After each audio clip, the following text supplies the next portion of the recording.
የተቋረጠው ሽምግልና ተመለሰ። በሩታና በአብርሃም መካከል ተቋርጦ የነበረው ሽምግልና መመለሱን ሰምቻለሁ። አብርሃምና ሩታ ያለባቸውን ክፍተት ለመሙላትና አጠቃላይ ያሉትን ነገሮች ወደ ቀድሞ ለመመለስ የተለያዩ ነገሮችን እያደረጉ እንደሆነ መረጃው ደርሶኛል ማለት ነው። ሽማግሌዎች ወደ ስራቸው ተመልሰዋል። በዚህ ዙሪያ የማደርሳችሁ ነገሮች አሉ። በሄርሜላ በኩልም አዳዲስ ነገሮች ይዤ መጥቻለሁ። እንግዲህ ለዚህ ቻናል አዲስ ከሆናችሁ ሰብስክራይብ በማድረግ እንዲሁም ላይክ እንዲሁም ሀሳብና አስተያየታችሁን በመስጠት አብራችሁኝ እንድትሆኑ በአክብሮት እጠይቃለሁ። እንግዲህ ከሽምግልና ወሬዎች ስነሳላችሁ ከዚህ በፊት ተቋርጦ የነበረው የሽምግልና ፕሮግራም እንግዲህ አሁን ላይ ዳግም ስራ መጀመሩን ነው የሰማነው። ይህ ማለት ምን ማለት ነው? ከዚህ በፊት እንግዲህ ከአንዴም ሁለቴ ሽምግልናዎች ተጠይቀው ነበረ። በሩታ በኩል ደግሞ ልጁን ቅድሚያ ማየት እፈልጋለሁ፣ ቀጥታ ወደ ውሳኔ ውስጥ መግባት አልፈልግም ማለቷ የሚታወስ ነው። ይህን ተከትሎ ሽማግሌዎች ወደ አብርሃም አዲስ አበባ ያለ ማለት ነው ደውለው ወደ ቡታጅራ መጥቶ ሩታ ያለቻቸውን ቅድመ ሁኔታዎች እንዲያሟላና በሽማግሌዎች በኩል የሚነሱትን ጥያቄዎች እንዲያሟላ ጠይቀውት ነበረ።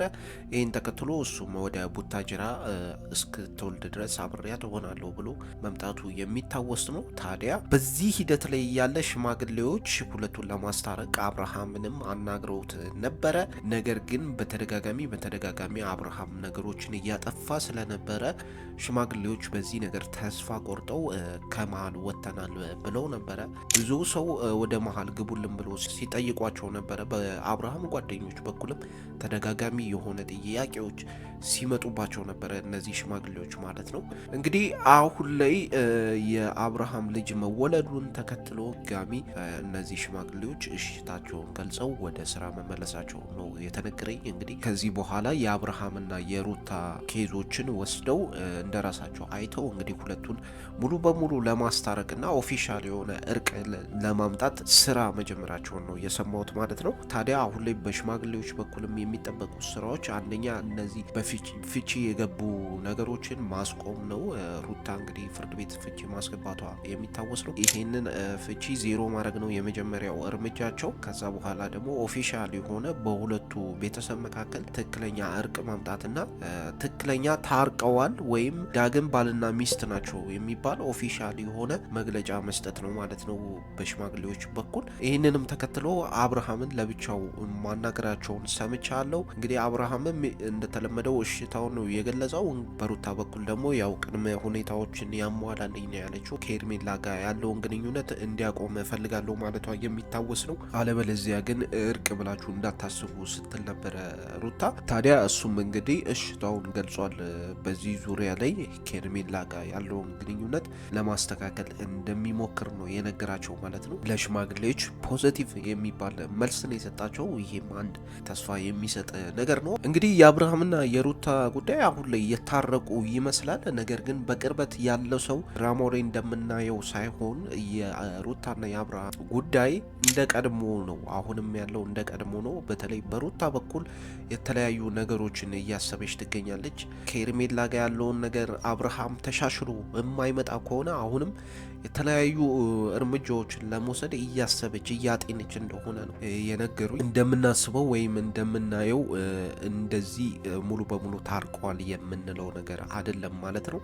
ታዲያ ለዚህም ነው ሽማግሌዎች አሁን ላይ መግባት ያስፈልጋቸው። በጓደኞቹ በኩል ነው እንግዲህ ሽማግሌዎች ግፊት ተደርጎባቸው ወደ እንደዚህ አይነት ነገር ሊገቡ ፍቃደኛ የሆኑት ማለት ነው። አሁን ላይም እንግዲህ ሁለቱን ሙሉ በሙሉ ለማስታረቅና ያሉትን ችግሮች ለመፍታት ፍቃደኛ ሆኖ ሽማግሌዎቹ ወደ ስራ መግባታቸውን ሰምቻለሁ ማለት ነው። በሽማግሌዎች በኩል ያለው ይሄ ነው ማለት ነው። ያው እንድታውቁት ያክል ነው፣ ትልቅ ነገር አይደለም። ምክንያቱም ሁለቱ ፈቅደው በራሳቸው ፈቅደው ነገሮችን አስተካክለው አንድ ላይ ካልሆኑ ሽማግሌም ገባ ጋሽዬም ገቡ ማንም ሰው ገባ ነገሩ ላይ ለውጥ ያመጣል ብዬ አላስብም። ምክንያቱም እስካሁን ጓደኞቹ ሲጨቀጭቁ ነበር፣ ብዙ ነገር ሲሞከር ስለነበረ የሁለቱ ግንኙነት እንደዚህ በቀላሉ በሽማግሌዎች ብቻ ይፈታል ብዬ እኔ አላስብም።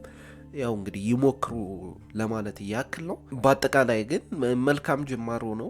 ነገሮች ግን በራሳቸው ፍቃድና በራሳቸው ጥረት ብቻ ሲመጡ ነው ጥሩ የሚመስለኝ። እንግዲህ በሽማግሌዎች በኩል ያለው ይሄ ነው። ቀጣይ የምናገኘው እንግዲህ የሄርሜላን ጉዳይ ነው። ሄርሜላ እንግዲህ ወደ ውጪ ልትወጣ እንደሆነ ሰምቻለሁ። እንግዲህ ወዴት ሀገር እንደምትወጣ ነው ያላወቅኩት። ቤተሰቦች ይሄን ነገር ለማጣራት እየሞከርኩ ነው። ምክንያቱም ሄርሜላን እንደምታውቁት እንግዲህ የዛሬ 1 ወር ጀምሮ ስነግራችሁ ነበር። በቃ በሄርሜላ በኩል መረጃ ማግኘት በጣም በጣም ከባድ ነው። እንደምታስቡት አይደለም። በጣም አስቸጋሪ ነው። በጣም አስቸጋሪ ነው። እናም አሁን ላይ ወደ ውጪ ልትወጣ እንደሆነ እንግዲህ ከአብርሃም ጓደኞች በኩል ያገኙት መረጃ አለ። ነገር ግን ወዴት እንደምትወጣና መች እንደምትወጣ ነው ያልነገሩኝ ማለት ነው። ይሄን ነገር አያውቁትም እነሱ፣ መረጃው የላቸውም። እንግዲህ ዋናው መረጃ ሄርሜላ ወደ ውጪ ልትወጣ እሱ ፐርፐዙም ለመዝናናት እንደሆነ ነው የሰማሁት። ነገር ግን ወዴት ሀገር ልትሄድ እንደሆነ ምንም አይነት መረጃው የለኝም ማለት ነው። የተረጋገጠ መረጃ በዚህ ዙሪያ ልሰጣችሁ አልችልም ማለት ነው። ነገር ግን ሄርሜላ ወደ ውጪ ልትወጣ ነው እና ይሄም ተከትሎ ቤተሰቦች ይሄ ነገር ጥሩ ዜና ይመስለኛል። በተለይ አሁን አብርሃምና ሩታ ቢያወሩበት ጊዜ ያገኛሉ ብዬ አስባለሁ። ሰፊ ጊዜ ያገኛሉ ብዬ አስባለሁ። ሄርሜላ አገር ለቃ ሄደች ማለት ለአብርሃምና ለሩታ እንግዲህ መልካም አጋጣሚ ነው። በተለይ ደግሞ በዚህ አጋጣሚ ሽማግሌዎች ከገቡ ነገሮች ለመስተካከል ከቻሉ እንግዲህ ሄርሜላ ከጨዋታ ውጪ ልትሆን ትችላለች። እንግዲህ ሄርሜላን አበረታተን ማስወጣት አለብን ብዬ ነው የማስበው። እንግዲህ የሄርሜላ ወደ ውጪ መውጣት ለሩታና ለአብርሃም መልካም አጋጣሚን ይፈጥራል ብዬ ነው የማስበው። በተለይ ሄርሜላ ከሀገር ወጣች ማለት በዚህ ሰዓት ለሩታና ለአብርሃም መልካም አጋጣሚ፣ መልካም የመታረቅ ጊዜ ይሆናል ብዬ ነው ማስበው። በተለይ ሽማግሌዎች በመሀል ከገቡና የሚያስታርቁ ሰዎች በመሀል ገብተው ነገሩን ሙሉ በሙሉ ለመቋጨት ከሞከሩ፣ በዚህ በኩል ደግሞ ሄርሜላ በመሀል ከሌለች ነገሮች ሴፍ ይሆናሉ ወይም መልካም አጋጣሚን ይፈጥራሉ ብዬ አስባለሁ። ያው እንግዲህ ሄርሜላ እንደዚሁ በቀላሉ እንደማተዋቸው ግልጽ ነው። በተለይ አሁን ልጅ ከተወለደ በኋላ ቅናቷ ወይም ያላት ነገር አብርሃም ልጁን ፍለጋ ወደ ሩታ በሚሄድበት ሰዓት አጠቃላይ ያሉት ነገሮች ሄርሜላ ጋር ሊጨምሩ ይችላሉ። ቅናቷ በጣም ሊያይል ይችላል። ስለዚህ የተለያዩ እርምጃዎችን ልትወስድ ትችላለች ብዬ ነው የማስበው። የተለያየ መንገድ ይህን ቤተሰብ ሙሉ በሙሉ ለማፍረስ የተለያዩ እርምጃዎችን ትወስዳለች ብዬ አስባለሁ። በቀላሉ ልትዋቸው አችልም። ከዚህ በኋላም የሄርሜላ ምት በጣም ይጨምራል ብዬ ነው የማስበው። እንግዲህ ባለፈው እንደነገርኳችሁ የደረሰኝ መረጃ ምንም አይነት ነገር እንዳልተከሰተ ነግሬያችሁ ነበረ። እንግዲህ ትናንትና የሆነው ይሄ ነው። ሲዘገብ የነበረው ትልቅ ብጥብጥ እንደነበረ ነው። ነገር ግን እኔ ደግሞ እንደዚህ አይነት መረጃዎች አልደረሱኝም። ምንም ነገር እንዳልተፈጠረና ሆስፒታል ውስጥ ኮሽ ራሱ እንዳላለ ስለሰማሁኝ ይህን ነገር ነግሬያችሁ ነበረ። እንግዲህ እንደተባለው ነው የሆነው። ያው ምንም አይነት ነገር አልተደረገም። ትንሽ ከፈረንጁ ጋር ነበረ እማየውን ቅኔ ሲሰነዛዘሩ የነበሩት። በተለይ ስትወጣ ያየችበት መንገድ በጣም አስፈሪ ነበር። እንግዲህ ፈረንጁ መጠንቀቅ ያለበት ሰዓት ይመስለኛል። በጣም አስተያየቷ አስፈሪ ነበረ።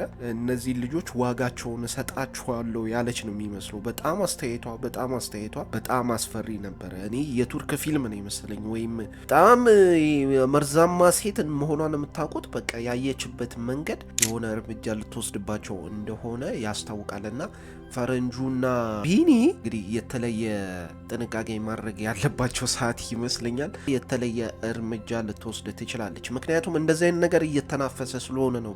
ሄርሜላ ፈረንጁና ቢኒ ላይ እርምጃ ልትወስድ እንደሆነ ጭምጭምታው አለኝ። እርግጠኛ መረጃ ስላላገኘው ነው እንጂ እንደዚህ አይነት ወሬዎች አሉና ፈረንጁና ቢኒያም ጥንቃቄ ቢያደርጉ የተሻለ ነው ብዬ ነው ማስበው። ትናንትናም እንዳያችሁት አስተያየቷ በጣም መርዛማ ነው። በጣም አደገኛ አስተያየት። ዋጋቸውን ልሰጣቸው ትችላለች ማለት ነው ቤተሰቦች። ለማንኛውም ግን ለሩታና ለአብርሃም እንግዲህ መልካም ምኞታችንን እንገልጻለን ናቸው። እንደነገርኳችሁ ሽማግሌዎች በመሀል ለመግባት አሁን ላይ ስራቸውን ጀምረዋል። አንደኛው እሱ ነው። ሁለተኛው ደግሞ ሄርሜላ ወደ ውጪ ልትወጣ ፕሮሰስ እያደረገች ትገኛለች ማለት ነው። ወዴት ሀገር እንደሆነ እንግዲህ በቅርብ ጊዜ ተከታትዬ የማቀርብላችሁ ይሆናል። በሄርሜላ በኩል በጣም ስለከበደኝ ነው መረጃዎችን ለማግኘት ያሉት ነገሮች እነዚህ ናቸው። ለፈረንጆና ለቢኒያምም እንግዲህ መልእክቴን ማስተላለፍ ፈልጋለሁ። ጥንቃቄ አድርጉ ነው የምለው። እንግዲህ ይመቻችሁ ቤተሰቦች። ሰብስክራይብ፣ ላይክ፣ ሼር ማድረግ እንዳረሱ። ሰላም ሁኑልኝ የአገሬ ልጆች።